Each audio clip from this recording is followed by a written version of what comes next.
watching Cybersecurity Inside, a videocast where you can discover what you need to know about cybersecurity. Here are your hosts, Tom Garrison and Camille Morehart. Today, we have a very special guest, Brett Johnson. He is an expert in cybersecurity and cybercrime.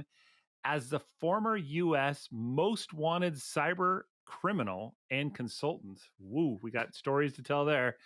He also hosts the Brett Johnson Show on YouTube. He's a keynote speaker, and he operates Anglerfish Security. So welcome to the podcast, Brett. Hey, thank you. I'm humbled to be on here. Thank you for inviting me. So first things first, Anglerfish. Are you a fisherman? No, I'm not. So Anglerfish is spelled with a PH, as you know, a fishing attack, and that name comes from the investigation that I was involved in. So the group that I started was called Shadow Crew. It was a precursor of today's darknet and darknet markets. Makes the front cover of Forbes, August of 2004. October 26th of 2004, United States Secret Service arrests 33 people, 6 countries, in 6 hours. I'm the only guy that gets away. They pick me up 4 months later. They give me a job. My job was as a consultant and an informant for the United States Secret Service, and that investigation was called Operation Anglerfish. So I continued to break the law from inside Secret Service offices for the next 10 months until they found out about it.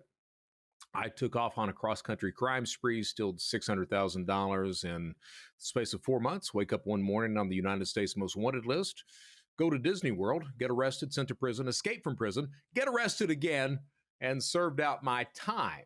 So when I got out and I turned my life around, I was given the opportunity to turn my life around. I adopted the name of Anglerfish. Long story short. I'm curious, was that job offer from the Secret Service after you had been arrested 4 months later than everybody else that was arrested?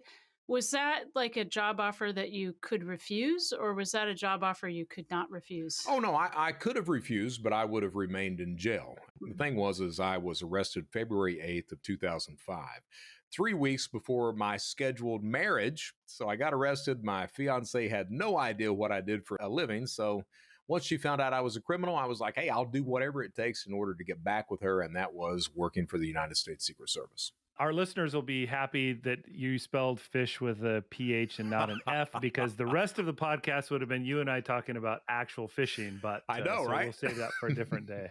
But today we wanted to talk about the dark web. And I know basically everybody has heard the term dark web, and probably a few at least have a decent idea of what it is. But I think we should start, a good place to start is, can you help describe what is the dark web? So sure. And the reason I'm a little hesitant about that is the definition of the dark web has been changing over the years. You see, the United States Navy, they developed this thing called the Tor browser, the onion router. And they developed that so that intelligence operatives could communicate with each other without being identified. It then goes open source with the idea that whistleblowers could use it, or that someone behind a country's firewall would be able to use that to access the real internet. What they forgot to understand is that adoptees of technology, if the technology can be used to remain somewhat anonymous or to launder money, the first adoptees tend to be criminals. So as soon as Tor gets out there, we see all these criminals start to use Tor to communicate in order to commit crimes, in order to work together to network. So that's basically the genesis of the dark web. After a while, you find out that you can build websites and hide the box, things like that. Well, over the years, the problem is that in order for you to use Tor properly, you kind of have to know how to use it. If you don't, you can be identified and you end up going to prison. And typically that's what we see a lot of. You see somebody that thinks they're protected, that they're anonymous, they're not, and they make some sort of silly mistake, or they've got Java turned on or something like that. Law enforcement identifies them, goes arrest them, gives them 20 years in prison. Because of that, and because of the paranoia, because law enforcement has gotten so good about shutting down dark web websites, we see that a lot of different services have started to pop up, and a lot of criminals are starting to look at smaller and smaller encrypted messaging services in order to network together, to sell wares, commit crimes, what have you. The big one on the block right now is Telegram. So that's really the Wild West of cybercrime. So this definition of the dark web has changed over the years, where it's not just Tor and those Tor-based sites anymore. It's things like Wicker, it's things like Telegram, it's things like Discord, WhatsApp, Signal, all these other services work together so that criminals can work together, exchange, share information, collaborate, profit. Is it sort of like the LinkedIn of the dark web, where although are people anonymous or disassociated from their identities on it? They are. You take Telegram, for example. Telegram is owned by a Russian, and Telegram is very anti-law enforcement, which is pretty interesting when you think about it. Telegram does not answer to United States courts, yet it's still allowed to operate within the United States. Personally, I'm against that. The problem is that you've got these people that are not tech savvy. And Telegram is very low friction from a criminal point of view. Basically, you only have to have a phone number to register an account on Telegram. Telegram doesn't answer subpoenas. It doesn't give up any information at all. It allows crime and fraud to flourish on that particular platform. So it's a very conducive environment for criminals who are not really tech savvy to go in and be able to profit and start to learn how to be successful at online crime. So obviously our mission here is not to try to teach people how to break the law, but at a rudimentary level, can you walk us through, let's say you had some sort of nefarious intent, but you really aren't that tech savvy. Like, how do you go about doing this? Again, this is not a how-to video, but it's more about understanding the evolution of the dark web and where we're at today, like the current world class of the dark web. What does it look like? When I was committing crime, when Shadow Crew comes into play, so there's three sites that really kind of start the genesis of modern cybercrime. There's Counterfeit Library, Shadow Crew, and then ultimately Carter Planet, which was opened by Dmitry Golubov, Ukrainian national. Those individuals who were part of those sites, the platform of cybercrime itself was not established enough. So if you were a member, an expert on those sites, you typically had to understand most dynamics of online crime. You had to know what the security of the target was that you were hitting, how to bypass the security, how those tools operated, how to run a drop address, how to have proper operational security so that you weren't identified or you were made anonymous. You had to know every single aspect of that. Today, the cybercrime platform is refined enough that a newbie, a cyber criminal who has absolutely no experience or no understanding of any of those dynamics, they don't have to know all that. You can go in, you can simply ask questions within those channels, whether it be a forum, whether it be an IRC, not an IRC, but a Telegram session or a Discord channel or anything else. You could start asking questions, and it's an open source environment. You typically will get someone that will start to educate you, start to tell you what you need to do. So you can do that. You can buy tutorials on how to commit one specific type of fraud. Tutorials can be purchased for as low as $10. Sometimes they run a few $100s. If you're not comfortable enough with a tutorial, you can buy or take live instruction classes. To really understand it, you have to kind of understand the three necessities of cybercrime. For cybercrime to be successful, three things have to take place. You have to gather data, you have to commit the crime, and then you have to be able to cash it out. All three of those necessities have to work in conjunction. The problem is that a single criminal, one person, can't do all three things. They can do one, sometimes two, but rarely can they do all three. And the reason for that is there's two reasons. Either it's a skill gap. That specific criminal simply doesn't know how to do one of those aspects. So he doesn't know how to do a man-in-the-middle attack, or doesn't understand the intricacies of a phishing attack, what have you. Or it's a problem with geographic location. That criminal is simply in a geographic area where they're not able to do one of those three necessities. Typically, put money in pocket, launder the funds out. And we saw that during the pandemic with unemployment fraud. So you had people in the Ukraine, in Russia, in Brazil, in the EU that were hitting states' unemployment offices. They had all the data in the world. They were able to commit the crime because there was absolutely no security in place for 6 months. But because they were in an area outside of the United States, they had to rely on money mules stateside to cash out for them. That way, no flags were raised and that they were able to continue withdrawing funds. So, because of those three necessities, you have dark web marketplaces, you have the forums, you have Telegram, Discord, channels like that work and operate so that one criminal can work and network with other criminals who are good in areas where he, sometimes she, is not. I had a question about trust because you've talked about that in previous interviews you've done. You always say, like, in the criminal world, you need to first establish trust and then you can profit from somebody or take advantage of somebody. And, it's funny because we're looking in the non-criminal world at one of the most important things in business is to establish trust. And then particularly around cybersecurity, how can you assure that the computer or the device is trustworthy? How can you assure the network is trustworthy or the person that's logging in? So do you see trust as like, is it dual-sided? Is it different in sort of the criminal world or is it actually the same? And how do we navigate that on either side of the equation? What's interesting to me, and I quoted this several times in different presentations and webinars as well, Ronald Reagan said, trust but verify. So taking that from a criminal point of view, if I'm looking to defraud or victimize an individual or a company, I'm going to anticipate that they're going to trust and they're going to verify. But my question is, from a criminal standpoint, my question is how far are they going to verify? How many levels deep are they going to go to try to determine whether I'm who I say I am or that I'm a fraudster? So I try to anticipate that. So if I'm doing, say I'm hitting a retail merchant using stolen credit card data. I have the stolen credit card data. That's one tool to establish trust. I may have an email address. So that email address, what am I going to anticipate with that? Is the company going to be able, are they using some service like Emailage that is trying to determine the age of the email? So I need to try to anticipate that. Most of the time, they're not going to do that. So I can use just simply a Gmail address that is created on the fly most of the time. But if it's a company where I figure that they are using a service like that, I may try to go and buy a domain that has been registered in the past. That way it looks like the email address has been established for a long time.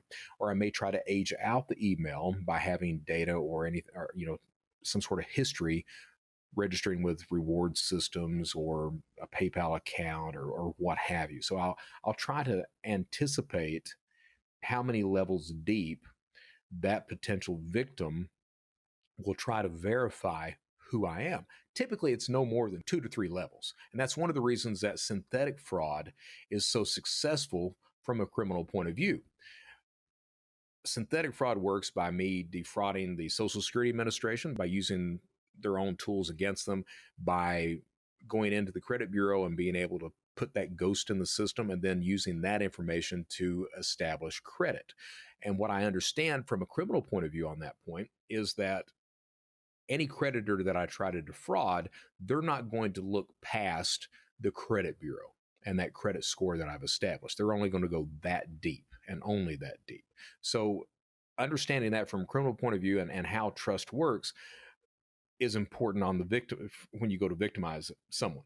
But from the criminal point of view, I have to be able to trust my criminal associates because I know that law enforcement is in those areas. I know that fraud analysts are on those channels as well. So there's an entire system that's set up on the criminal side that tries to establish trust between criminals, that tries to make sure that you're dealing with somebody that is a criminal and that knows what they're talking about. So you have vouchers, and the vouchers go back to that old age of the Italian mafia. I vouch for this guy. He's who he says he is. And that means something. When you vouch for someone, you're then responsible for whatever that person does. If that person then rips someone off, they come back to you, and you have to make that person, solid at that point.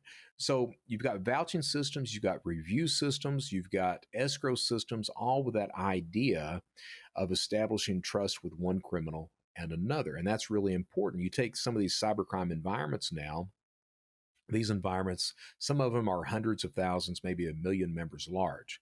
And you've got all of these humans working together, sharing, exchanging information in real time.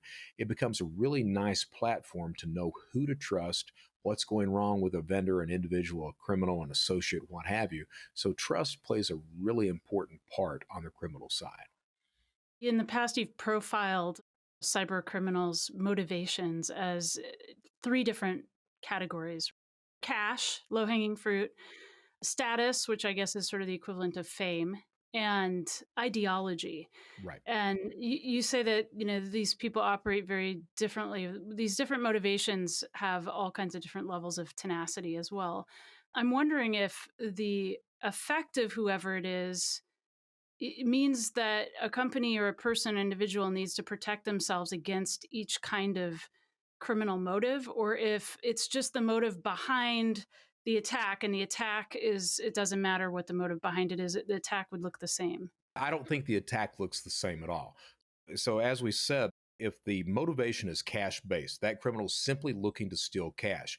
That criminal is going to look for the easiest target that gives the largest return on investment, that lowest hanging fruit, as you said. But if it's fame based, that status, if that criminal is able to do something that no one else within his criminal community can do, it doesn't really matter about the security. That criminal is looking for the high security, something that he can do that no one else can. And that gains him respect, which equates to profit within those criminal communities. And then finally, ideology. Have you pissed someone off? Does someone have a different belief than you do? Understand the motivation, and you'll understand the persistence of the attack. Someone who's attacking you because of an ideological basis, that's an attacker who is not going to stop. They're looking at you specifically. And yes, as a company, you could be targeted for all three things. For example, I gave a keynote speech for Chanel about a year and a half ago. And the interesting thing about Chanel is that they hit all three motivations. You're looking at attackers who are looking to steal money. You're looking at attackers who can hit Chanel because of the brand name. They go back to their community and say, hey, I got Chanel. And then you're looking at attackers who, hey, Chanel, is that a French company? Well, I just don't like, the French mindset or their political beliefs. So you got all three things hit there. You have to design your defenses to address all three of those types of attackers. Because when you think about it, there are only really 7 types of attackers. You've got criminals like I used to be. You've got hacktivists. You've got insiders. You've got terrorists. You've got the script kiddies, the nation state attacks. You've got the vendors that sell the types of tools. So those 7 different attackers are there, and all 7 have a different type of motivation. So depending on your company, I've talked about that before too, you need to understand your place in the cybercrime spectrum. Why are you being attacked? Is it because of cash? Is it because of, you're that brand name and I can get fame in my environment? Or is it because of your political stance or the ideology that's going on? Understand that, design security, and go from there. What do you see as the future? Like you kind of described where we've been, you kind of described where we're at today.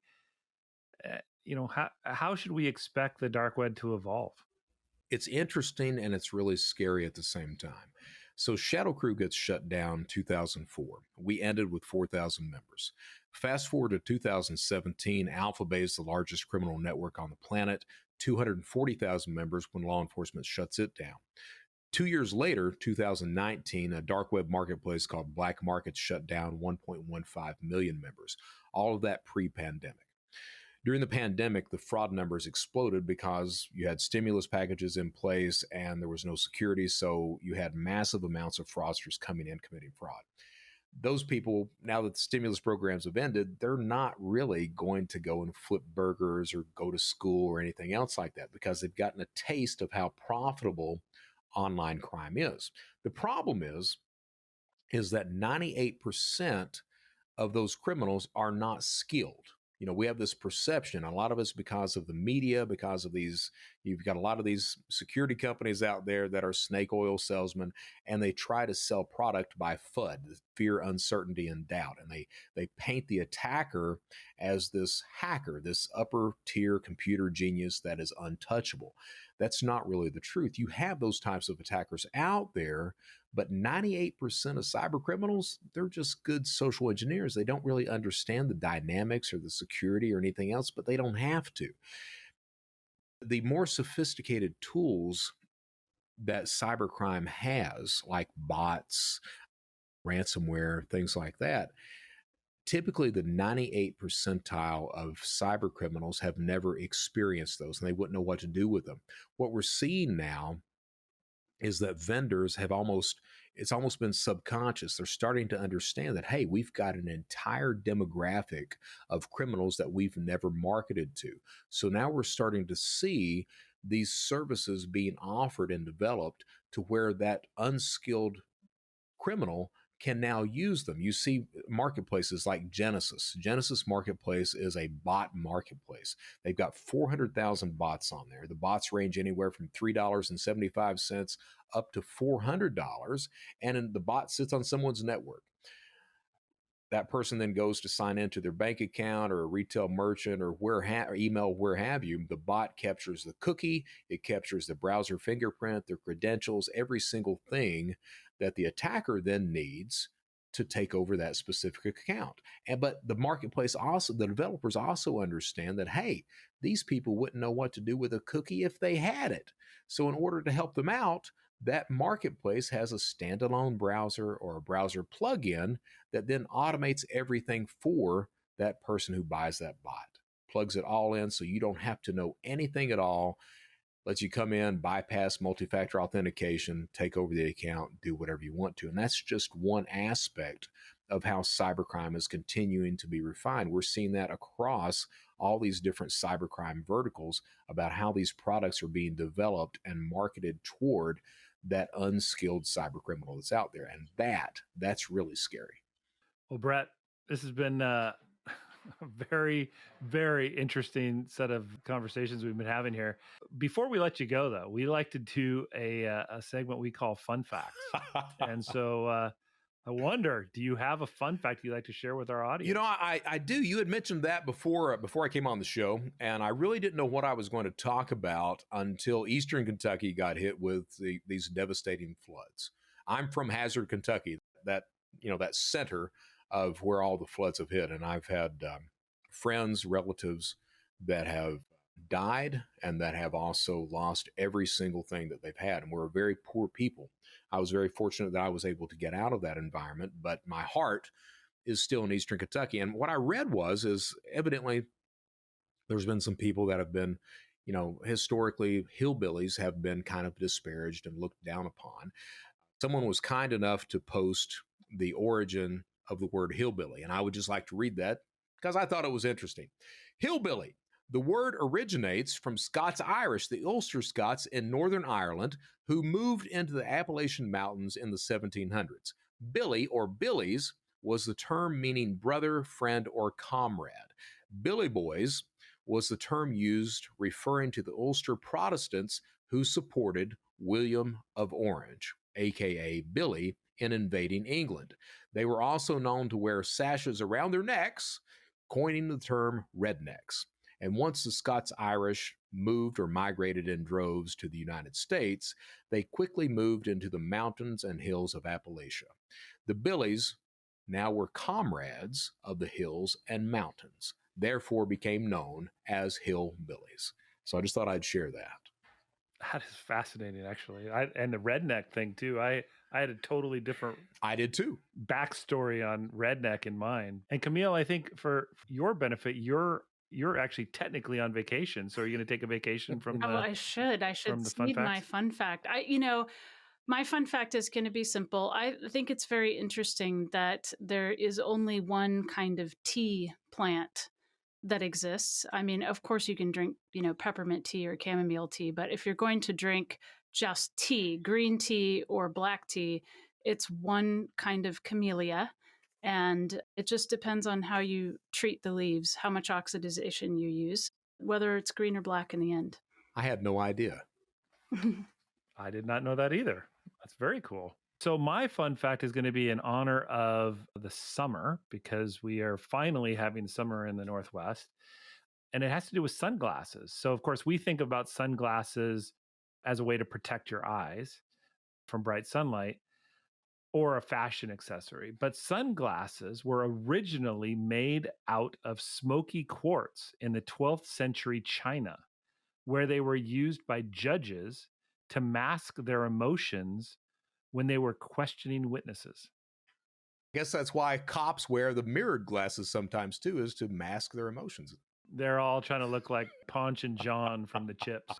Brett, thanks so much for coming in and talking to us today. It's a really interesting, enlightening conversation on the dark web. Thank you so much for having me. I appreciate it. Thanks for joining us for Cybersecurity Inside. You can follow us here on YouTube or wherever you get your audio podcasts.